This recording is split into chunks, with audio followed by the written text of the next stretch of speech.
आज हम फिर से एक बार स्टॉक्स विद रोहित में एक नए स्टॉक लेकर के रोहित के साथ हैं। रोहित, आज किस स्टॉक के बारे में, किस कंपनी के बारे में आप चर्चा करेंगे? आज हम एक बहुत ही स्ट्रॉन्ग स्टॉक के बारे में बात करेंगे जिसका नाम है Bombay stock exchange, BSE limited. Bombay stock exchange limited. Yes. तो इसका मुख्य काम क्या रहता है? इसका मुख्य काम है कि लोगों को मार्केट प्रोवाइड करना फॉर ट्रेडिंग इन सिक्योरिटीज। जैसे आज भारत में लगभग जितनी जनसंख्या है उसके 2.5-3% लोग इन्वेस्टमेंट करते हैं शेयर्स में। जी। तो और उसके ब्रोकर्स अलग रहते होंगे। जो लिस्टेड कंपनी में जैसे BSE है जी, तो उसके रजिस्टर्ड ब्रोकर्स रहते हैं, जैसे शेर खान है जी, या और कंपनियां हैं जो ब्रोकर्स हैं, जी, राकेश झुनझुनवाला जैसे ब्रोकर थे। जी, तो इनके माध्यम से आम इन्वेस्टर जैसे आप और मैं हैं, इनके माध्यम से या जो भी प्लेटफॉर्म है, तो ये लोग जो ब्रोकर हैं इनका प्लेटफॉर्म BSE है। जी। और BSE का काम ये है कि बेचने वाले की उपलब्धता, जी हाँ, और कोई भी कंपनी जो लिस्टेड है जी हाँ, उसके शेयर्स अगर कोई बेचना चाहे तो वो भी वहां उपलब्ध है।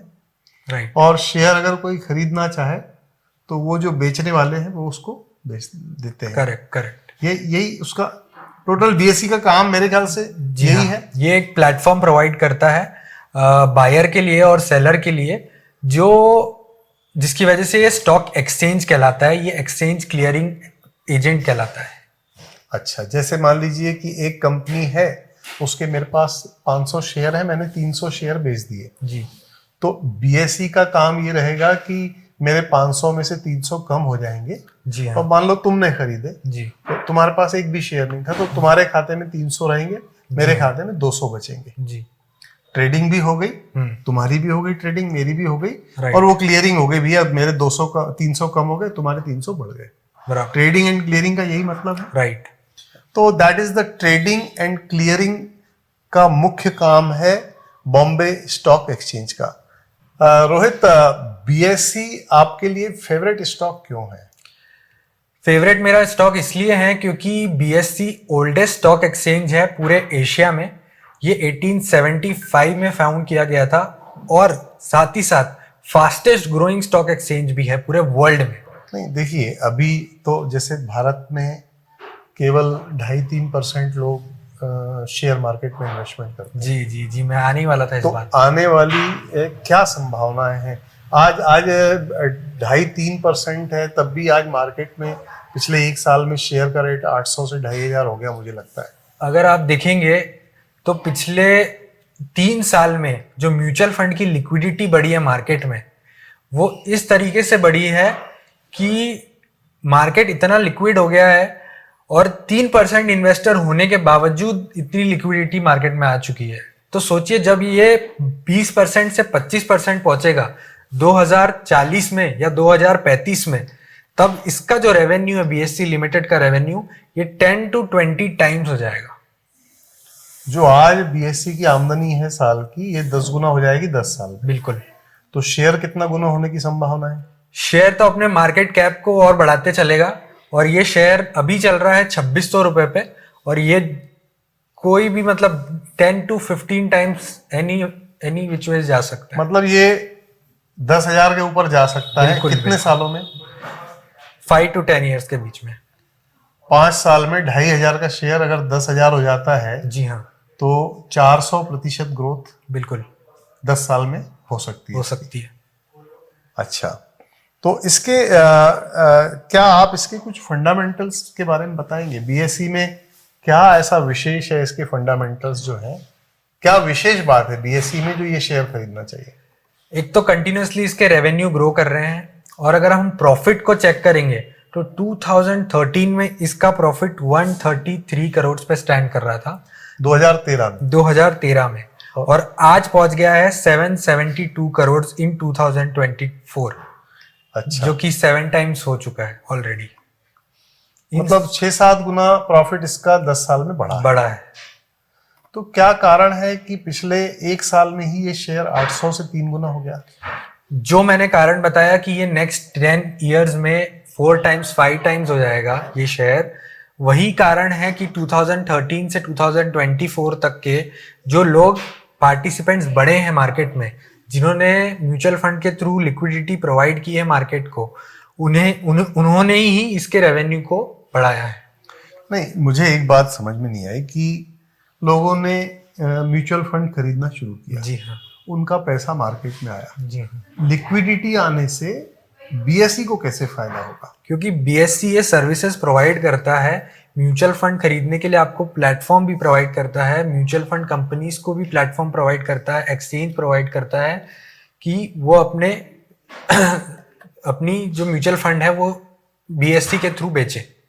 अच्छा, जो म्यूचुअल फंड हाउसेस रहते हैं, करेक्ट, वो भी बीएसई के थ्रू ही इन्वेस्टमेंट करते हैं, राइट। और वो पैसा चूंकि आम इन्वेस्टर का पैसा म्यूचुअल फंड कंपनी में आता है, और म्यूचुअल फंड कंपनी वो पैसा जो है फिर से जिस भी कंपनी में लगाती है वो स्टॉक एक्सचेंज के थ्रू लगाती है। राइट। कहने का मतलब ये है कि स्टॉक एक्सचेंज की कमीशन की इनकम बढ़ गई। Stock exchange is the backbone for the market. अगर स्टॉक एक्सचेंज ही वीक रहा तो फिर मार्केट उस कंट्री का अच्छा कुछ जैसे आपने बताया कि स्टॉक एक्सचेंज जो है वो हमारे स्टॉक मार्केट की बैकबोन है। करेक्ट। क्या कुछ ऐसी निगेटिव बात भी दिखती है? क्योंकि हालांकि 1875 का मार्केट है और अभी तक कुछ इसमें कुछ ऐसे हर्षद मेहता के टाइम के पीरियड को छोड़ दें या कुछ ऐसी स्कैम वगैरह बहुत ज़्यादा तो इंडिया में नहीं हुए, लेकिन कुछ ऐसी नेगेटिव इम्पैक्ट या कुछ निगेटिविटी आपको लगती है? कुछ मतलब कुछ नकारात्मक पहलू आपको दिखते हैं बीएसई के? बीएसई में सिर्फ एक ही नेगेटिव पॉइंट है कि इसकी सिर्फ एक कंटिंजेंट लायबिलिटी खड़ी हुई है 11,000 करोड़ की। अच्छा। जो कि मेरे को लगता है लिटिगेशन की वजह से आई हुई है कंपनी में। बाकी तो और ये क्या फॉरेन इंस्टीट्यूशनल इन्वेस्टर्स से रिलेटेड है, गवर्नमेंट से रिलेटेड है? गवर्नमेंट से रिलेटेड कंटिंजेंट लायबिलिटी है, डिपेंडिंग अपॉन कि अगर वो केस जीतते हैं नहीं जीतते हैं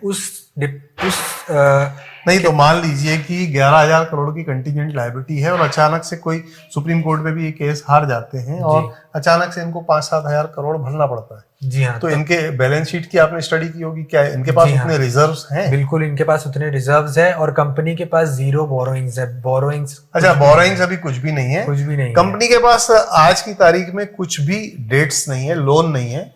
तो अगर 11,000 करोड़ रुपए भी कंपनी को देना पड़े तब भी कंपनी की पूंजी खत्म नहीं होगी। कंपनी के पास सफिशिएंट पूंजी होगी कंपनी की कार्यों को आगे बढ़ाने के लिए। यही आपका कहने का मतलब है?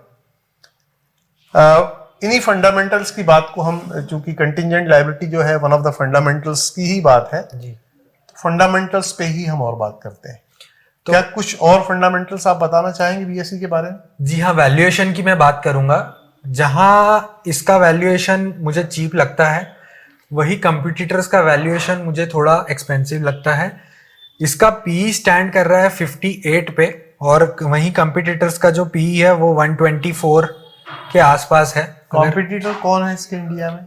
इसके दूसरे एक्सचेंज जो भी होते हैं, जैसे मल्टी कमोडिटी एक्सचेंज, जो कमोडिटी के लिए एक्सचेंज प्रोवाइड करता है, उसका अगर हम पी चेक करेंगे तो वो 124 के आसपास ट्रेड कर रहा है। ये तो कंपनी के स्टॉक्स की बात करता है। यस। और वो कमोडिटी ट्रेड करते हैं, तो क्या इन दोनों का कंपैरिजन करना? बिल्कुल दोनों एक्सचेंज प्रोवाइड कर रहे हैं, स्टॉक एक्सचेंज ही है।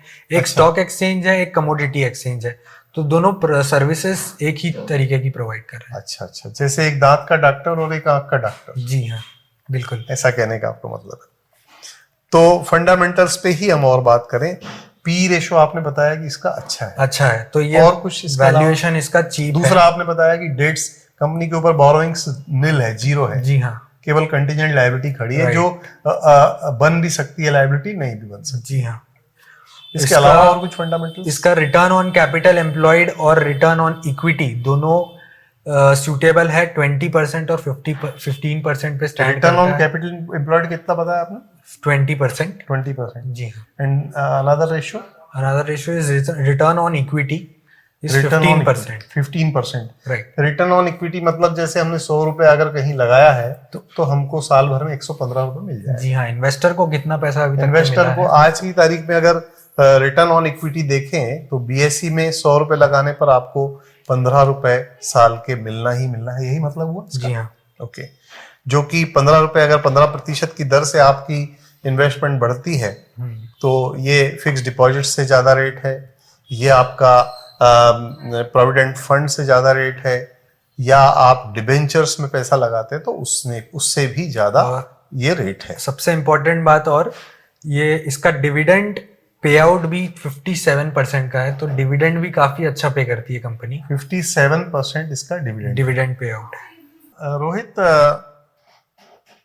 पूरी दुनिया के हिसाब से अगर देखें, जैसे भारत की इकोनॉमी अभी 5वीं स्थिति में है, क्या वैसे ही बीएसई की भी कुछ रैंकिंग है वर्ल्ड में? जी हाँ, इसकी अलग अलग फील्ड्स में अलग अलग ग्लोबल रैंकिंग्स है। मैं आपको बताता हूँ, जैसे कि मार्केट कैपिटलाइजेशन अगर हम देखें बीएसई की लिस्टेड कंपनीज का, तो वो है 4.6 trillion US dollar, which is 7th highest in the world. अच्छा। दूसरा, इंडेक्स ऑप्शन वॉल्यूम अगर हम चेक करें तो इसका सेकंड लार्जेस्ट है विथ 5858 मिलियन कॉन्ट्रैक्ट्स ट्रेडेड। अच्छा। नंबर ऑफ लिस्टेड कंपनीज अगर हम देखें बीएसई में, तो वो है सबसे ज्यादा वर्ल्ड में 5252 कंपनीज लिस्टेड है बीएसई। लिस्टेड सबसे ज्यादा लिस्टेड कंपनी है। करेंसी ऑप्शन ट्रेडेड वॉल्यूम देखेंगे तो 5th लार्जेस्ट वर्ल्ड में आता है। अच्छा। और करेंसी फ्यूचर ट्रेडेड वॉल्यूम देखेंगे तो 4th लार्जेस्ट पूरे वर्ल्ड में। F&O से रिलेटेड, राइट। ओके। कंपनी के कुछ प्रोजेक्शंस हैं, कुछ ऐसा, उसके कुछ फ्यूचर टारगेट्स वगैरह हैं? जी हाँ, कंपनी ने अभी अभी रिसेंट में जून क्वार्टर का रिजल्ट दिया है, जिसके बाद एक बड़ा हाइक आया है कंपनी के प्राइस में। आज कंपनी 2600 पे ट्रेड कर रही है, तो आप इसको लॉन्ग टर्म के लिए बिल्कुल ले सकते हैं। और अगर आपको शॉर्ट टर्म के लिए इसे लेना है तो आप कुछ क्वांटिटी अभी ऐड कर सकते हैं, कुछ क्वांटिटी आप 3150 के ऊपर आप ऐड कर सकते हैं। इसके टारगेट शॉर्ट टर्म के लिए रहेंगे 4500 रुपीज, और लॉन्ग टर्म के लिए 8000 रुपीज के मेरे इसके टारगेट। मतलब आपका कहना है कि इसका ब्रेकआउट 3150 रुपए का है? जी हाँ। और जैसे ही ये 3150 आता है उस समय भी आप खरीद कर सकते हैं और 4500 पे बेच दें? जी हाँ। ओके। मुझे ये बताइए कि ये एक प्लेटफॉर्म है, 5000 से ज्यादा कंपनी इस पे लिस्टेड है। जी। मान लीजिए कोई एक कंपनी है, अच्छी कंपनी है, वो प्रोडक्ट्स अच्छे बना रही है, उसके क्रेडेंशियल्स अच्छे हैं, उसके फंडामेंटल्स अच्छे हैं, लेकिन वो लिस्टेड नहीं है। ओके। तो लिस्टेड करने के फायदे क्या हैं, ये बताइए। पहली बात तो बीएसई खुद ये सर्विस प्रोवाइड कराती है कि कंपनी को लिस्ट करवाने की जो सर्विस है वो ये कॉरपोरेट्स को प्रोवाइड करवाती है। लिस्ट करवाने के फायदे ये होते हैं कि जो कंपनी है, एक तो कंपनी को पैसे मिल जाते हैं, जिस भी काम के लिए उसे पैसे लगते हैं, for expansion, for repaying the borrowing. अच्छा, कहने का मतलब ये है कि अगर कंपनी लिस्टेड है तो ही उसका पब्लिक इशू आएगा? जी हाँ। अगर लिस्टेड नहीं है तो पब्लिक से पैसा नहीं ले सकती। ओके, ये तो सबसे बड़ा फायदा है। पैसा आएगा तो वो अपने व्यापार में लगाएंगे। जी। बीएसई जो है सर्विसेज देती है, ये आपने बताया कि ट्रेडिंग का और क्लियरिंग का। मेनली म्यूचुअल फंड्स के लिए भी एक प्लेटफॉर्म है, तो जो लोग शेयर्स में डायरेक्ट इन्वेस्टमेंट नहीं कर रहे, म्यूचुअल फंड के थ्रू कर रहे हैं, उनके लिए भी प्लेटफॉर्म बीएसई ही है, राइट, इनडायरेक्टली। तो मुझे ये बताइए कि ये कैसे, इनकी जो सर्विसेज है, इनकी जो प्रोडक्ट लाइन है, जो सर्विसेज लाइन है, कैसे डिफरेंशिएट करती है मार्केट की दूसरी कंपनियों से? पहली बात तो क्यों ये यूनिक है? पहली बात तो बीएसई अपनी नई नई और इनोवेटिव सर्विसेज लाते जा रही है और नई नए लाइन ऑफ बिजनेस में भी आते जा रही है। जैसे सबसे पहला डिफरेंशिएशन जो बीएसई का है वो इक्विटी में आता है, जिसमें ये ओवर 700 स्क्रिप्ट्स अवेलेबल कराता है एट 1 पैसा टिक साइज। नहीं समझ में आया। 1 पैसा टिक साइज होता है मतलब स्टॉक में 1 पैसे का भी मूवमेंट आता है उस चीज में। अच्छा। तो 100 रुपीज के नीचे के जो शेयर्स हैं उनमें 1 पैसे का भी मूवमेंट आता है। अच्छा, जो बड़े वॉल्यूम होते हैं, हाँ, उसका फर्क पड़ता होगा। तो ये सिर्फ बीएसई में अवेलेबल है। और टाइटर बिड आस्क स्प्रेड, ये बहुत थोड़ी टेक्निकल लैंग्वेज है, तो इसमें मैं डिफरेंशिएशन समझाने जाऊंगा तो काफी टेक्निकल लैंग्वेज हो जाएगी। लेकिन बहुत सारे ऐसे प्रोडक्ट डिफरेंशिएशन है जो केवल सिर्फ बीएसई में प्रोवाइड होते हैं। अच्छा, मतलब जो सर्विसेज बीएसई दे रही है वो दूसरी कोई कंपनी नहीं दे रही। जी हाँ। तो एनएससी जो नेशनल स्टॉक एक्सचेंज है, जो 90 के दशक में भारत सरकार ने इसकी स्थापना की थी जी, तो क्या वो सर्विस जो आप बता रहे हैं, जो सर्विसेज बीएसई दे रहा है, वो वहां भी नहीं है? वहां भी नहीं और ये बीएसई का शेयर, क्या हम एनएससी का भी शेयर खरीद सकते हैं? एनएससी का शेयर अभी लिस्टेड नहीं है, आप इसको प्राइवेट इक्विटी के थ्रू खरीद सकते हैं, लेकिन अभी ये लिस्ट नहीं हुआ है। लिस्ट नहीं हुआ है। जी, ये तो काफी पुरानी कंपनी है एनएससी जी की, हाँ। लेकिन अभी तक लिस्ट नहीं हुई।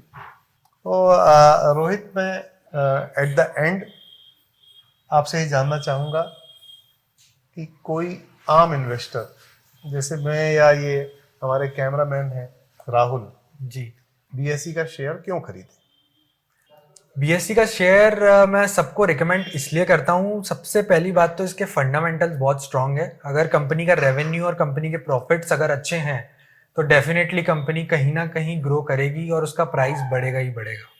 दूसरी बात, ये मार्केट रिलेटेड है, जहाँ की अभी बहुत कम लोग मार्केट से लिंक्ड है। जब ये अमाउंट बढ़ेगा तो ये बीएससी का जो रेवेन्यू है और जो प्रॉफिट है ये आसमान छू जाएगा और इसका प्राइस भी आसमान छू जाएगा।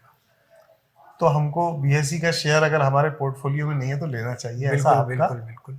और मतलब जहां सजेशन है? आज लोग इन्फ्लेशन को बीट नहीं कर पा रहे हैं because of FD and because of other products, investment products, लोग मार्केट में आएंगे ही आएंगे, और जैसे ही आएंगे तो बीएससी का रेवेन्यू बढ़ना ही बढ़ना है। रोहित का ये कहना है कि महंगाई की दर को एक आम आदमी बीट नहीं कर पा रहा। इसका मतलब ये है कि महंगाई की दर मान लीजिए 8% है, लेकिन अगर उसके पास 100 रुपए है तो साल भर में 100 रुपए के वो 108 रुपए नहीं बना पा रहा है। लेकिन अगर वो स्टॉक मार्केट को समझता है, फंडामेंटल्स पे जाता है, तो वो उन कंपनियों में इन्वेस्टमेंट करेगा जहां उसको रिटर्न जो है 15%, 20% या 40% भी मिल सकता है। और जैसा हमने आज के डिस्कशन में देखा कि जो रेट ऑफ रिटर्न है 15% से ज़्यादा है इसमें जो फंडामेंटल्स हैं, तो निश्चित तौर पर अगर बीएसई में हम इन्वेस्टमेंट करते हैं तो इन्फ्लेशन को बीट करके हम अपनी वेल्थ बना सकते हैं।